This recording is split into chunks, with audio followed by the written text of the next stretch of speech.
বুধবার দিনটা আমাদের খুব খারাপ গেছে। তো হ্যালো এভরিওয়ান, সবাই কেমন আছো? আশা করি সকলে ভালো আছো। তোমাদের আশীর্বাদে আমি একটা ভালো আছি। তো বুধবারে আমার শরীরটা কেড়ে খারাপ আসলে, হঠাৎ করে শরীরটা খারাপ হয়েছে। তো যাই হোক, সত্যই শরীর খারাপ থাকুক, সংসারের কাজ তো করতেই লাগবে তোমার। তো সকালে ঘুম থেকে উঠে তোমার দাদারা জিজ্ঞেস করলাম যে কী খাবে, কইছে যে রুটি। তো ওই আগের দিনের পায়েস ছিল, তো রুটি করলাম।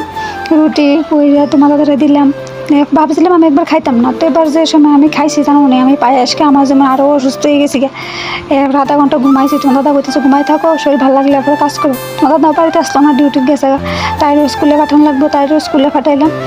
এবার উঠছি এবার ঘুম থেকে উঠে রান্না করলাম, রান্না করে স্নান টান করলাম। স্নান টান করে তারপর ভাত খেতে বসি। তো আজকের ব্লগটা এখানে শেষ করতেছি। সবাই ভালো থাকবা, সুস্থ থাকবা, টাটা।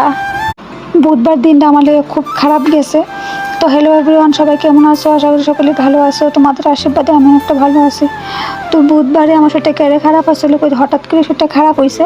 তো যাই হোক, সত্যই শরীর খারাপ থাকুক, সংসারের কাজ তো করতেই লাগবে তোমার। তো সকালে ঘুম থেকে উঠে তোমার দাদারা জিজ্ঞেস করলাম যে কী খাবে, কইছে যে রুটি। তো ওই আগের দিনের পায়েস ছিল, তো রুটি করলাম। রুটি কইরা তোমার দাদারা দিলাম।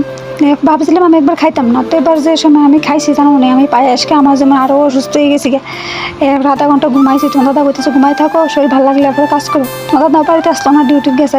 তাইরও স্কুলে পাঠানো লাগবে, তাইরও স্কুলে পাঠাইলাম।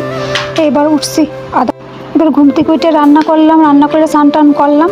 স্নান টান করে তারপর ভাত খেতে বসি। তো আজকের ব্লগটা এখানে শেষ করতেছি। সবাই ভালো থাকবা, সুস্থ থাকবা, টাটা।